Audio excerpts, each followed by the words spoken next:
Hi everyone, welcome back to my channel. It's Jasmine at the Eternal Circle, also known as your psychic mummy.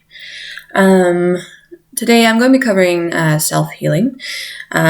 So self-healing is a very wide topic, and there's many different branches, only because there's many different variations. You're going to have to find what works for you. So what I explain here is maybe something that might work for you and might not work for you. Okay. One thing to keep in mind is that I'm not a Reiki master. Okay. I work with energy and I can utilize it for facilitating healing work. I'm not a doctor. I'm not a psychologist. I'm not a psychiatrist. I'm not a counselor.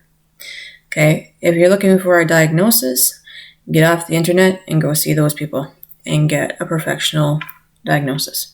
Only because if you try to validate it through the internet for yourself, you will believe it and it might not be the right diagnosis. And when you're doing healing work, it's good to have the correct diagnosis, especially when you start working on yourself in a spiritual healing way. There are many books, there are many meditations, there are many videos out there that you can look up for different purposes. You can go to Reiki masters and other healers or what have you for their services too. There's many different routes for self-healing, or you can try it on your own. For myself personally, I've been dealing with healing work since I was young. Self-taught, taught also by my teachers in my life. Haven't really opened a book on doing energy healing work. Haven't done any classes on Reiki, but I know that from what I can do, it assists other people and it assists myself. So today I'm going to share with you my experiences, my knowledge, and how I come about doing that healing work for myself. And, if it fits for you, it fits for you. If it doesn't, it doesn't, right? You have to keep in mind, everyone's their own individual. Okay. So some opinions that I have are just that, opinions on certain subject matter. And you need to be aware of that too. Okay. So don't go up in arms just because of my opinion on certain things. Because it is experiences that I've been through and experiences that my teachers have been through as well. So with any further ado, I will go and proceed with the self-healing talk. Okay. So there are three main bodies when I'm talking about self-healing, right? There's the physical body, the emotional mental body, and the spirit body. Okay. The emotional mental body to me is just one thing. Thoughts and feelings are one thing. They're connected. Memories and feelings are one thing. They're connected. A lot of people will probably disagree with me on that. I'm fine with that. That's how I view it. A lot of mental thoughts, a lot of intrusive thoughts, a lot of negative thoughts are just that. They're negative. They're a negative emotion. They're a negative feeling. So therefore, I will label it as a mental emotional state. So when I do mental healing, I'm doing more of an emotional healing, not like mental healing. I'm doing an emotional healing, emotional clearing, I guess is the proper term. So when you are doing healing, you need to ask yourself, when you're assessing yourself, in my healing, is it just the one area that needs to be looked at, or is it two, or is it all three, right? Because all the three of them, they coexist, right? You can't have one without the other. They go together, right? So your mental state affects your physical state, right? Same as physical state affects your mental state. Your spirit state affects your physical state. all these things, they affect each other. So that can be said too with dealing with when you're doing self-healing, right? That positive energy, that healing energy can affect those other states. It causes a ripple effect, just like how a negative state causes a ripple effect with your states as well, right? So say if someone's spirit is, in a negative tone, right, not being looked after or cared for very well, it might take part of some physical issues. Not saying all the time, but it does. So when we are looking at different perspectives, right, we need to be able to ask ourselves different questions, and we need to be able to figure out exactly what area of that specific area that we need to concentrate on, right? We're not going to go in there and be like, oh, I'm going to work on my emotions today. Okay, well, what part of your emotions and why? And are you going to be able to really work on it for right now? Are you going to be able to look at it, analyze it, heal it, and let it go, right? So it's things like that we need to consider. When I'm talking about mind perspective for healing, we're talking about things emotionally, like negative emotions, like I brought up, traumas, bottled up emotions, intrusive thoughts, things like that. Also, while I'm talking about trauma and stuff like that, I don't deal with trauma. I personally have not had trauma in my life. So therefore, I will not assist someone if they've had trauma. I will decline, and I will tell you to find someone else, respectfully, and send you with some healing and say love and light. Okay. For a spirit perspective, okay, we're looking at things like, okay, why are you feeling off balance? Is it grounding issue? Is it a chakra issue? Okay, there's other issues like alignment too when it comes to feeling off balance.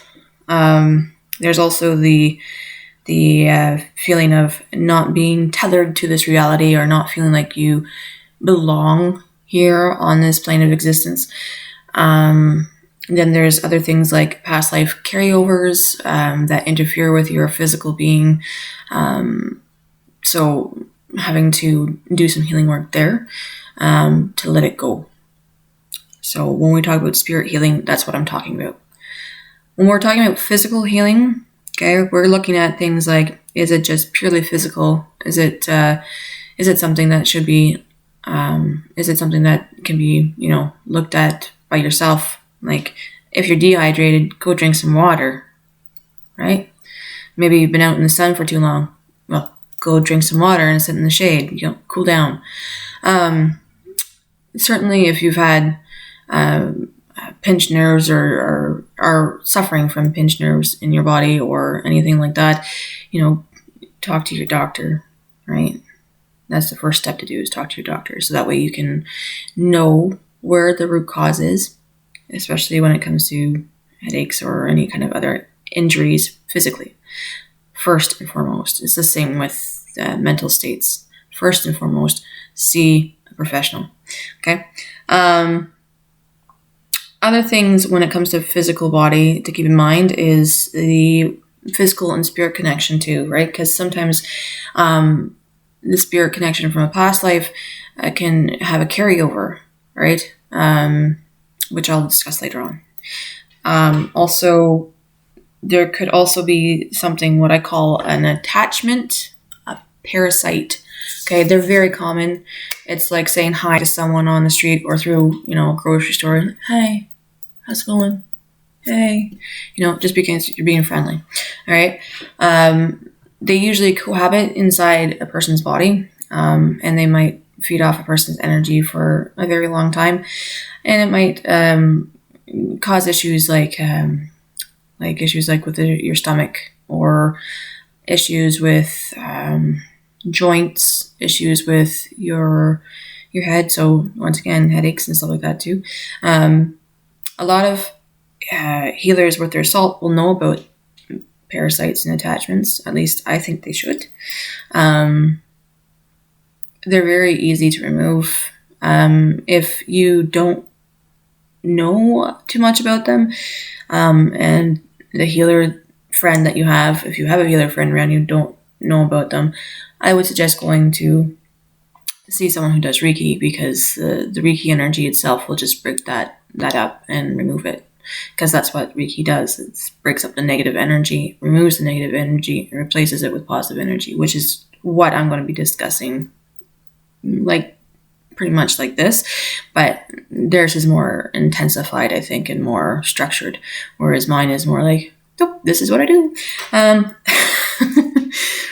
So with that being said, you need to kind of look at all those aspects, right? It's like running a diagnostic a test on your car, right? To figure out what's going on, what's wrong with it, right? Because you're not going to take it to the shop if it isn't broke, right?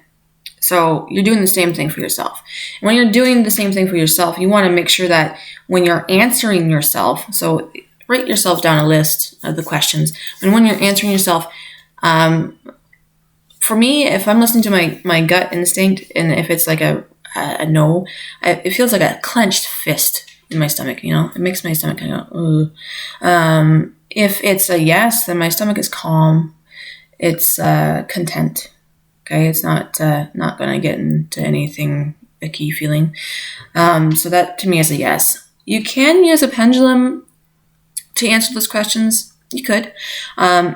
The only thing that I will say about pendulums is that unless you have a blank slate mind, meaning completely clear without any kind of reservations about what your answer should be, then don't use it. Because your energy and your intent and what you want your answer to be will influence your pendulum. If you didn't know that, now you know. Okay? So, moving on. The first thing I'm going to talk about healing-wise, now that we've covered all that stuff right there, is looking at doing the physical healing. Okay, physical healing is probably the easiest, I find, in the healing zone.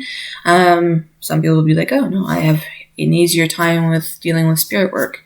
That's cool. For me, I can see it. When I'm dealing with other people, if I'm doing healing work for someone else, it's like my eyes almost give me like an X-ray vision, which is very interesting in itself. So I can take a look at a person and I can see the pinpoints in a person's body, and I can see what areas are affected. So it's like, to me, if there's pain in the body, I can see it as like a brown color. And to me, that's like, okay, I'll take that out and then I'm going to replace it with something else. So that's how I see pain.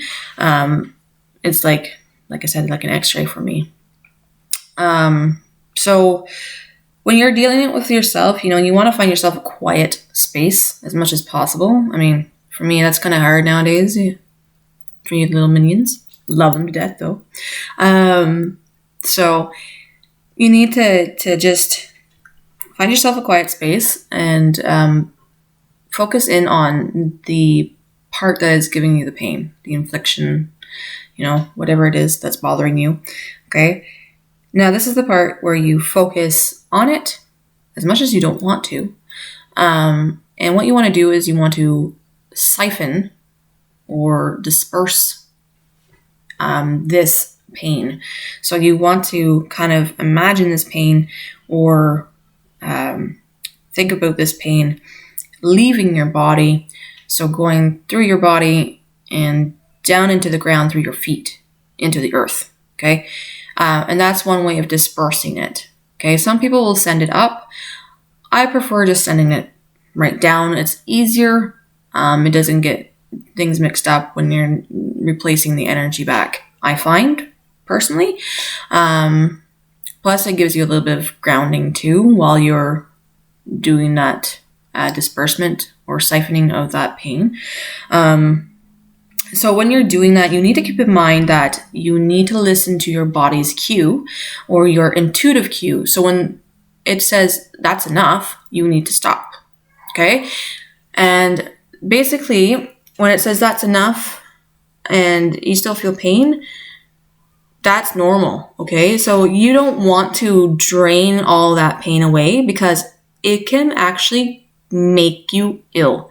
It will kind of give you this queasiness, lightheadedness, maybe make you want to hurl your cookies, okay? So you need to keep that in mind when you're dealing with siphoning that pain out. You do not want to do that because it's going to put your body through shock, all right? So believe me, I've done it before.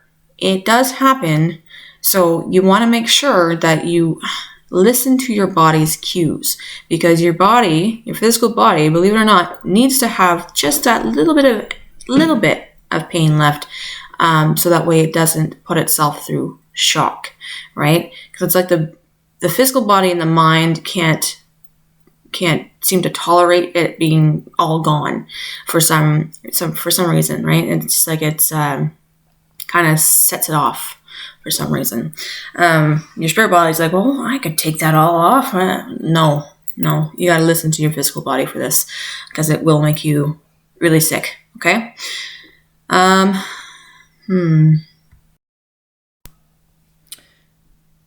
So when we remove the physical pain, we remove that pain and we siphon it through the ground, into the ground, okay? You're going to want to replace that with universal energy, okay? And one way to think about it is like doing a blood transfusion, right? So you don't want to go for a blood transfusion and only get the blood out of you and not receive it back in, is the one way that I can put it to you that way. Okay, it's the same with doing healing work. You don't want to take the energy just out. You need to replace that with positive energy. Okay, you need to be able to balance it. So one way that I do that is I imagine bringing down white light. Okay, just the same as say. As if I'm going to go to shield myself, okay? But instead of shielding, what I'm doing is I'm bringing it inside.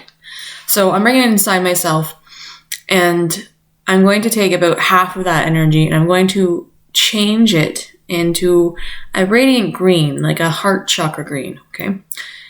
And I'm going to have the intent of it having like an antiseptic or an anti-inflammatory or maybe even a sleep aid, okay? So I'm going to utilize that with the intent on top of it to give it that extra boost for what my body needs at that time, okay?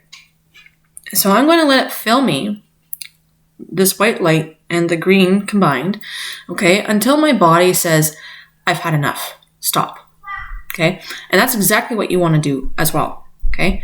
When your body says, stop, I've had enough, you stop. Because once again, if you have too much, it might make you feel nauseous, lightheaded, extremely lightheaded, because it'd be like saying you're going to fitting a 7-foot man into a clown car or a giraffe into a clown car. You know, the dynamics just don't really fit. So you're in your physical body and your energy is out here. So that's a little bit too much energy. You've kind of overflowed your cup. So what you want to do is you want to ground some of that back into the ground or into the earth, right? Just to kind of balance it back out until you can feel less lightheaded, okay, and more balanced. The best thing that you can do after that, once you've gotten your fill for your body, is to ground yourself. So rubbing your feet against the floor, or even going outside and putting your toes in the grass, through the dirt, that really helps with grounding. Holding onto a river rock, that helps with grounding. Even an earth rock, like taking one from a garden, that helps with grounding too. It doesn't have to be a special rock, okay? Don't believe that. You don't need to have a special like crystal or rock to ground. You can simply go out and pick up a rock from your garden, or pick up a rock from the beach, pick up a rock from the forest, and there you go. You got a grounding rock. All right. So usually when we're dealing with light energy, it's very tingly. It feels warm. It might even feel light and fluffy. Okay. I haven't heard anyone say that they feel cold when they deal with light energy. Although, first time for everything. So like if someone does feel cold when they work with light energy, I'd be very interested to know because, man, it'd just be one of those things that I've never run across, and it would be very interesting to me to just go, whoa, really? Curious mind, right? Always learning. So that's how I deal with physical pain. Okay, and it's very similar for what I'm helping someone else out too. So I remove that physical pain. I put it and ground it into the earth, and then I replace it with light energy, with that green healing energy, with the intent, whatever intent that I need it to do for that individual. Like I said, I don't do a lot of healing work for people, but I've done them for like friends, family, people that are close to me. So the next thing, yes, I do have notes. I printed my notes off so that way I can do this. The next thing is also we're going to be, the next thing is to just listen to your physical body, because your physical body will guide you in knowing when to stop. Okay, just really tune into it. Okay, and don't ignore it, because a lot of people make that mistake and they ignore their gut reaction, or they ignore their physical body when they say, "Stop! That's enough! That's enough!" Okay, when you're getting that little red light going, enough, stop. Okay, seriously, stop. Okay, you need to listen to yourself. Okay, that comes to with any situation too. Situation that you have in life, relationship, job. If your body say no, don't do it. Just don't do it. I can attest to that. I'm very good at sometimes not listening to that, and going, well, I'm going to do it anyways. Except for self-healing work. Okay, that's different. So we're going to move on to spirit work. Okay, spirit healing. A lot of people will think about chakra systems. Okay, our energy systems. So basically, chakras, they're meant to balance our spirit body and our physical body. They're like the energy centers in our body. Okay, and they're energy centers for main points in our body, in our physical and our spirit. Okay, that's what combines the both. All right, so when we're dealing with colors of the chakras, we want to make sure that we spend some time looking at that. And also, we want to make sure that when we're dealing with the colors, we want to know how those colors affect us. So taking colors as close as you can, getting pieces of felt or some type of fabric that you can put your hands on, okay? They're very close or similar to the color of the chakras, okay? You don't want colors that are really, really off from the chakras, because this experiment will not work, okay? Because it just won't work, because of the fact that it won't be as accurate. That's why you need the colors to be as point on as you can when doing this experiment, okay? So you're going to take these colors, these colored felt pieces or fabric or what have you, what material you have, okay? You're going to place your hand on these pieces of fabric, okay? I might do a video on this because this is fun. You might put your hand on this piece of fabric, and you might kind of feel it out, okay? And then you go, okay, what am I getting from this? Okay, so you want to have your notepad and paper, as always, with any kind of spirit work. You want to have a notepad and paper. Very important, okay? So you want to hold on to this fabric, and you're going to focus on it, and you're going to see how it makes you feel internally. So any sensations, whether that be, oh, I feel cold, I feel warm, I feel angry, I feel gross, I feel, things like that. I feel happy, so you need to pay attention to what the colors make you feel, okay? First off, before you do any chakra work, okay?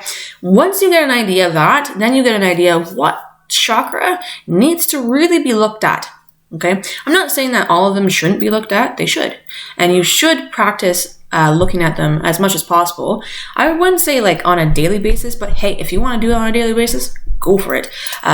Maybe like a weekly or bi-weekly basis, just to make sure that the color vibration is as close as you can get it to that the chakra should be for you. Remember that the chakras should be a decent radiant color, but they should also be individualized to you as well. They don't need to be specifically this shade of green. No, it needs to be a shade of green that you're comfortable with.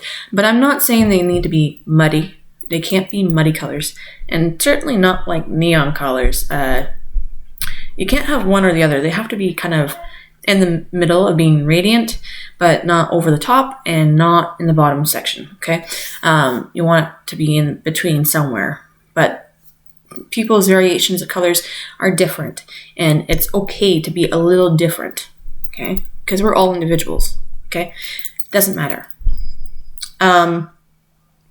So when you're focusing on your chakras, okay, if you're finding that one chakra is really off, when you are having one of those sensations like, oh, I can't work with that, okay? I will give you an example of my chakra, okay? One of them that I had a very big issue with for a very long time, which my lovely aunt still laughs about and still teases me about. And she's actually one of my teachers, and I respect her for it. And she taught me quite a bit too. But anyways, getting off track. The one chakra that I had a hard time with was orange. Okay, I loathed the color orange. The color orange just made me extremely uncomfortable. It made me feel like I was out of my skin.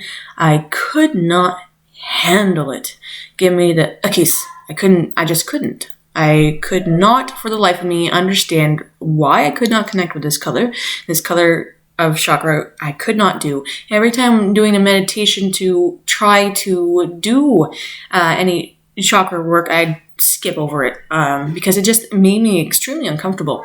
And it came about that it was a lesson for me in part of my sexuality. And I learned that I needed to accept that I wasn't just straight. So that was a very interesting learn for me, and also learning to not care what other people thought about that either. So when I kept working with that chakra specifically, right? I paid more attention to it. I tried to boost it as much as I could. So giving it more of a color boost. And that's what you're doing with your chakras. You're giving it a little bit of a color boost. It's like dyeing your hair, right? So you're giving it like a little bit of a color boost each time you work with it, right?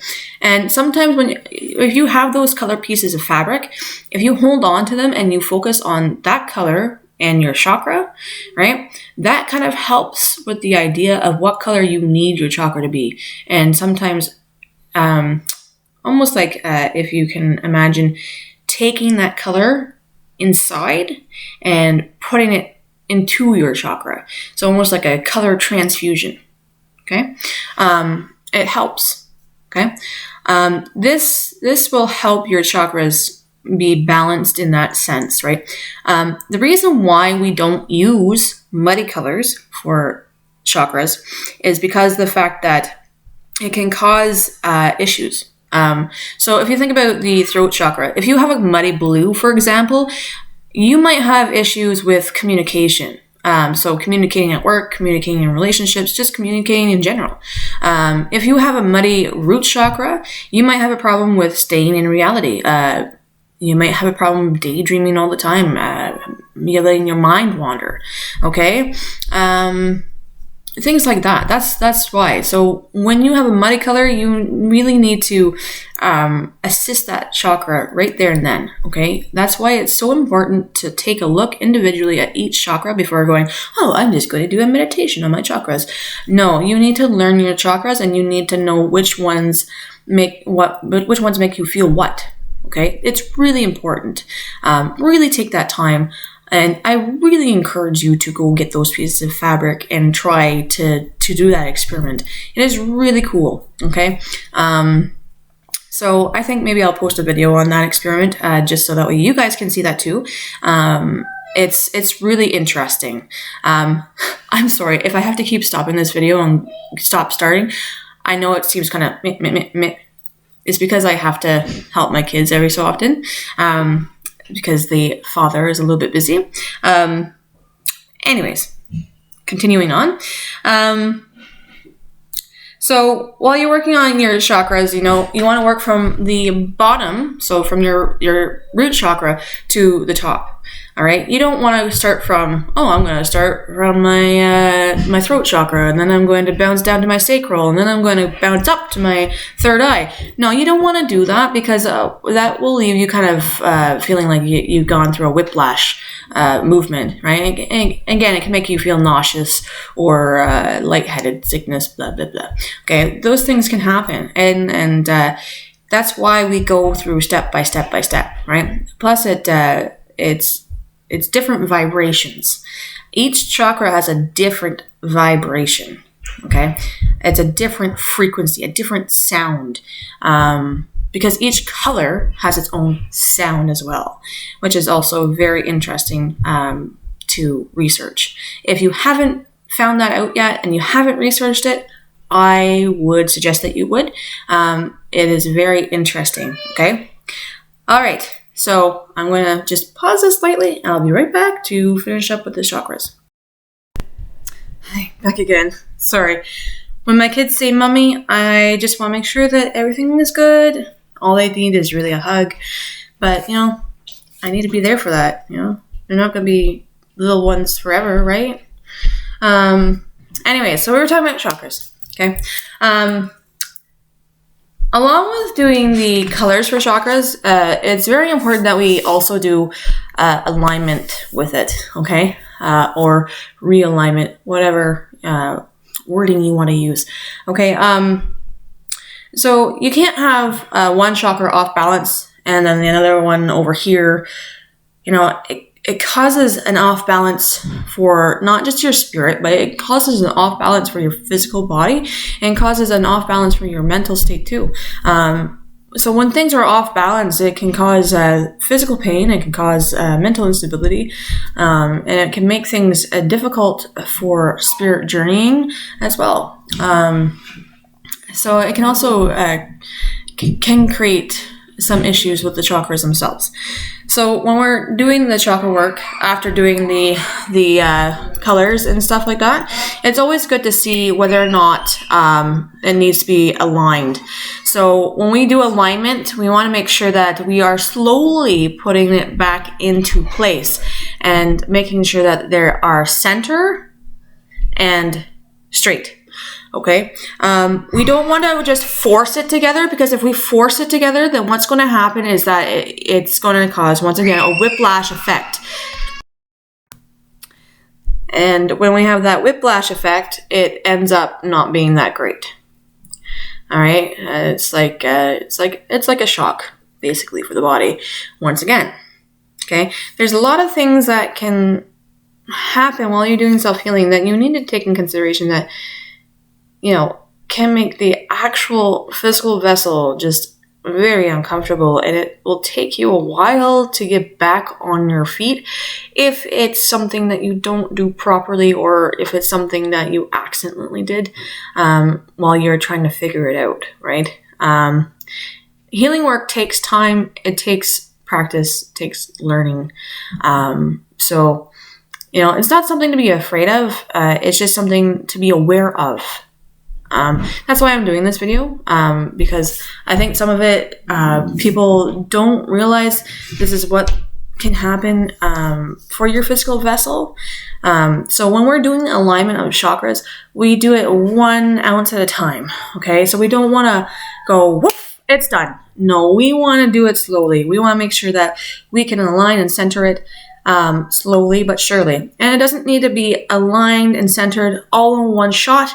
You know, it's something that, like I said, you can do it on a daily basis if you have the time, or on a weekly or bi-weekly basis, right? It's just so that way, eventually, the outcome or your goal for that is to make sure that your chakras are aligned, are straight, are the right color, and when those things are harmonious, okay, your physical body, your mental state, and your spirit body are harmonious as well. And you'll find that it causes a positivity feeling throughout the whole body itself, right? Because the chakras have a lot of play with how we deal with certain things, like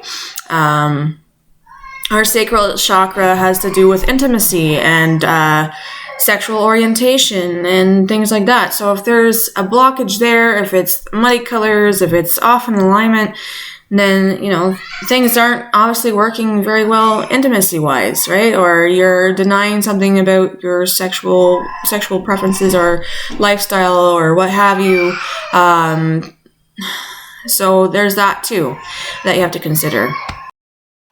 Another one is if you were to look at, say, your heart chakra, right? If it was off balance, if it was muddy colors, once again, you know, you might have an issue with self-love or receiving love or giving love to others, or even possibly starting healing work too. You know, these are all possibilities. And usually the heart chakra can be tied with your emotional state, which is tied to your mental state too, right? Because if you can't give yourself self-love, what happens is that negative feeling of the lack of love for yourself, right, plays into a factor of negative speech against yourself, right? So like, oh, I'm not beautiful. I'm not smart. I'm not this. I'm not that. So that's why I think it's a good idea to practice and to work with your chakras, because when you do, it does create this positive ripple effect, not just for that in itself, but for, like I said, the physical, the mental, and the spirit. They all coexist, okay? A cool thing to look at, okay, is to also look at what I have tried in my youth, is colored baths. Okay, colored baths are pretty awesome. There's colored baths for each chakra. There's even a pink one, pink one for love, if you're feeling low on love. They don't have any scent, At least the ones that I've tried didn't have any scent. There might be ones that have scent now. I don't know. Some of them might stay in your bathtub, but it's easy enough to scrub off. And it disappears after a while too. But these chakra baths, or these color baths, they are very beneficial because it's like doing a color transfusion, right? It helps you connect with that color. It helps your chakra kind of absorb that color too. It gives it a boost, basically, like a jump start. You know how you jump start your car. There you go. So maybe try to find something on the World Wide Web. See if there's any stores or what have you that sells that. I'm pretty sure there would still be suppliers out there that sell color baths. But I totally recommend it if you do find it and come across it. And for that to work, you just kind of have to have the intent for it to work too, right? And if you are on a spiritual path like myself, you will feel it work. It's pretty cool, okay? Not gonna lie, it's pretty awesome, okay? All right, so another thing I'm going to talk about spirit healing in the spirit healing area here is talking about past lives and how they can affect us. So usually, okay, past lives don't really affect us that much.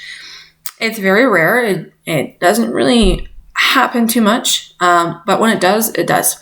So I'll use myself as an example, okay? My example is, I had this issue where I couldn't handle anyone touching the back of my neck. Didn't matter if it was someone who was a friend or a family member, someone that I trusted. It didn't matter. I could not have someone touch the back of my neck. And it was because of a past life carryover. This past life carryover was from Germany, and I was a little girl, and I remember vaguely grabbing this pail of water, and my father coming at me because I dropped it, and he grabbed me by the back of the neck and threw me down the well. And very abrupt life, or abrupt ending to my life in that lifetime. And it took me a while to figure out how to get past me not liking getting the sensation on the back of my neck. So what happened is that I figured out that I have to forgive that person. I had to forgive that situation, and forgive that lifetime. And then I had to let it go. Okay. The main points is forgiveness, whether it's forgiving yourself or forgiving the people that were in that past life with you, and also letting go of it, right? Because what happened in your past life is what happened in your past life. It certainly can't affect your present life, but it shouldn't. And you shouldn't let it, right? So we need to let it go and say, thank you for your experience. Thank you for your teaching. Thanks for showing me.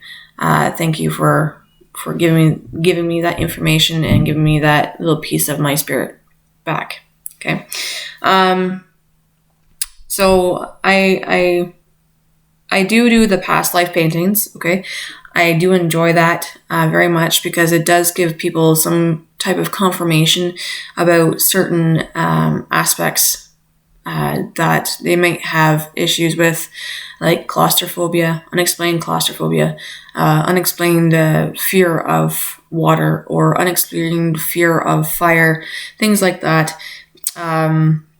So it does give my clients a sense of confirmation, because sometimes our fears and things that we dislike that come out of nowhere, that we don't know where they come from, it gives us confirmation that, oh, okay, well that's come from over there. And then we can let it go. Right? It's very interesting to see how that affects people. Some people will want to do past life regression therapy, which I'm finding is going to be all the rage right now, is past life regression therapy. So I'm not against it, and I'm not for it. The reason why I'm not for it is because if it's not done properly, and if the doorway is not closed properly, you can do more harm than good. So instead of like viewing your past life like through a meditation type of idea, you are actually almost like you're physically present there while you're doing your regression. And if that doorway isn't closed properly, what happens is that you can carry that whatever past life into your present life, which can affect you. So say if you lost an arm in the past life, okay, and you came back, it might not happen right away, might not happen within a week or a month, but eventually over time, if that doorway wasn't closed properly and you're still focused on that past life, eventually that arm, that loss of an arm, will present itself physically in this present moment.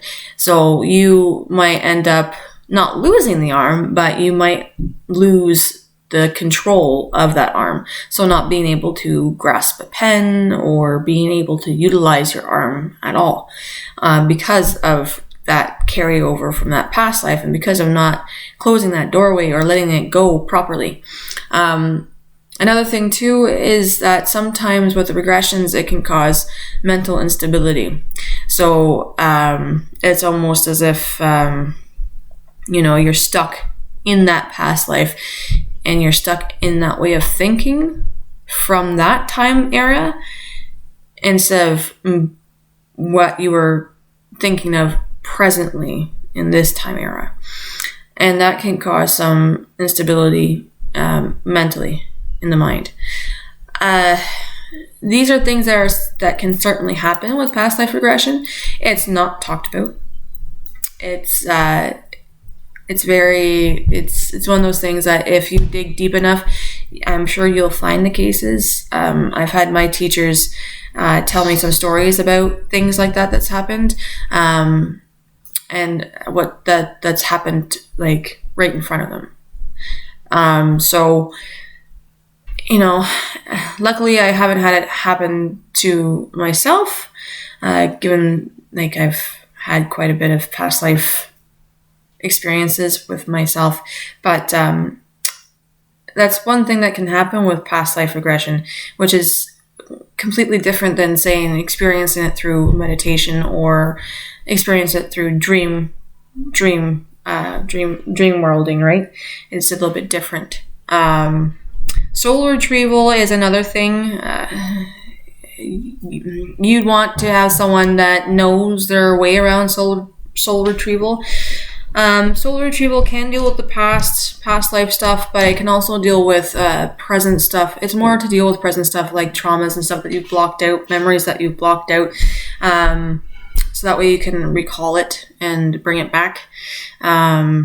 It's like regaining a piece of yourself and forgiving the people or situations or yourself in that present situation that had occurred that caused the trauma. Okay, so that's what happens in soul retrieval. So both soul retrieval and past life regression, if you're going to be doing that stuff, definitely know what you're getting into, know the pros and cons, and whoever you're going to get it done by, okay, definitely look them up. Definitely go meet them, get the vibe from them. Don't just go in there blindly and let them do their work, because ultimately your spirit and your gut instinct will tell you whether or not it's right or wrong for you to do this. Certainly, like I said, I don't agree with past life regression, but that's my opinion. only because I have that knowledge of knowing that it sometimes does not turn out the way that it should, and it can cause more harm than good. So with that, I'm going to end there. Okay. There are many other things spirit-wise that you can do healing-wise that I'm not going to cover just because it's going to be very lengthy if I do. So I'm going to move on and go to the last part, which is healing the mind or healing my emotional mind. Okay. Emotional mind or doing mind work is very tricky, okay? Because if you think about it, the mind is a very complicated place. It has many doorways. It has many secret files. It has this, that, the other thing. You know, you have things that you've blocked out. You've got memories that just pop up randomly. You know, you have triggers that trigger these emotions inside you. So it's a very complex thing when you're doing self-healing with the mind. Okay.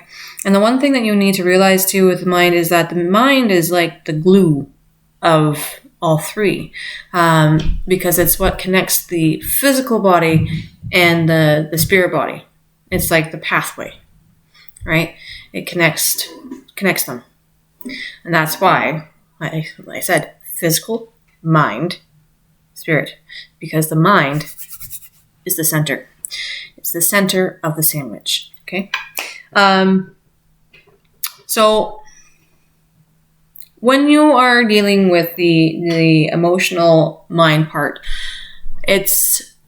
you have to take a look at it and see what you want to work on the most. Is it a trigger?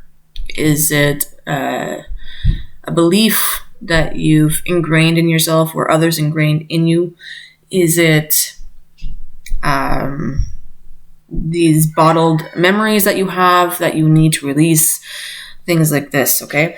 So when I deal with the mind work that I do for myself, I don't do it for other people, okay? That's just something that I don't do because I don't want to touch anybody else's head, okay? I think everybody's mind is for themselves, okay? I just, like, that's, to me, it's like reading someone's diary, okay?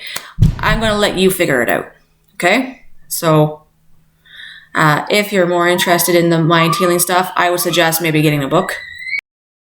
So really get to do that is look at books, or even maybe there's videos or what have you with self-healing of the emotional mind work, okay? So usually when I talk about this, I'm thinking about more of like negative belief systems or intrusive thoughts or, just bottled up emotions, things that maybe I haven't dealt with for a while because I've been too busy. Which, yes, it's not healthy, but, human, right? To err is human. I'm not going to be perfect all the time, right? So anyways, basically what I do is I take emotions and these thoughts and you want to put them in a bubble, and then you're going to send this bubble away from you, okay, where you can see it, all right? And you're going to go pop it, okay? That is a form of releasing that negative thought or that negative emotion, okay? It's a practice, okay? I'm not saying that it's going to work automatically. It takes a lot of practice. It takes a lot of willpower to try to do this. Another way of doing it to help physically do it is writing the negative thought or feeling on a piece of paper and burning it. The burning creates that release, right? Kind of like a cord cutting ceremony, right? The burning of that thought or that emotion releases that negativity. So once we kind of release that thought, what we want to do is we want to kind of bring in that white light again and that healing energy, and kind of bring it into our headspace to kind of keep our headspace calm and keep it, in a positive way, right? Because we're taking things out, we need to replace that energy with positive once again, right? The other way we can do that is doing affirmations, right? We don't necessarily need to bring in energy to do this type of healing, okay? People are very familiar with this type of healing. So the other way is doing affirmations. So like saying, I am good enough, I am beautiful, I am strong, I can do this, things like this, okay? The one thing that my mom always told me when I was growing up is you take one negative thought and then you write down 5 positive things beside it every single time. And that was one way to negate the negative thoughts or feelings. I'm not saying, do that. It's very difficult to come up with 5. Maybe start something with 3. Just it seems more practical to start with 3. Okay. So maybe try 3 positive things to negate that one negative thing. Okay. And it's a practice. It's practice. And that's all self-healing is a bunch of practice, until you can find a way that works for you.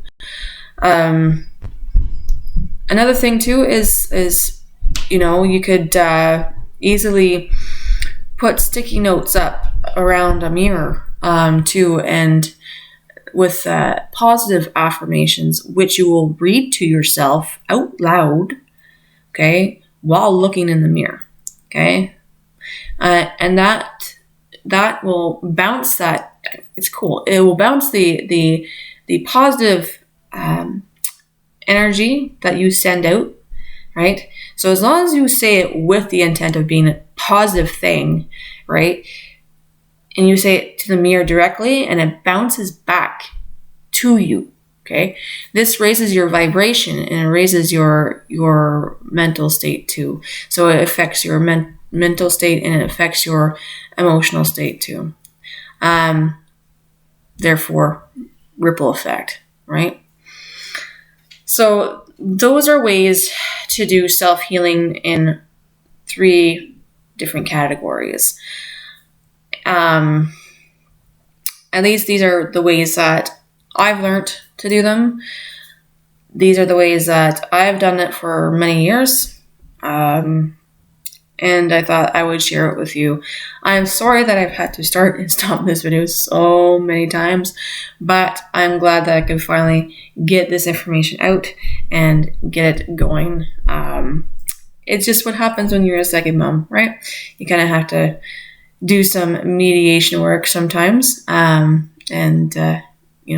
Sometimes you just have to go up there and give them a hug and say, I'll be there in 5 minutes. Okay. So if there is anything, any questions or anything to do with self-healing, you can certainly DM me on Facebook through the Eternal Circle page. You can DM me on Instagram, DM me on Twitter. I'll be more than happy to answer those, or you can leave your questions in the comments and I will get to that as soon as I'm able to. So I think I will leave it there. I think what I'll do next is I will post a self-healing meditation that I have written. Now, I've already did this self-healing meditation through my group page on Facebook. And I think it's a very nice meditation, and it does kind of help with the self-healing bit as well. So I think that would be the next one. Now, don't worry, I'm still going to do a tarot poll.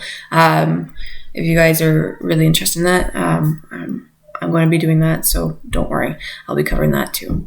All right. So happy Easter, happy Astra, and I hope that everyone will be feeling great today, and I hope that this week brings like positive things for you. All right? Okay. Take care, guys.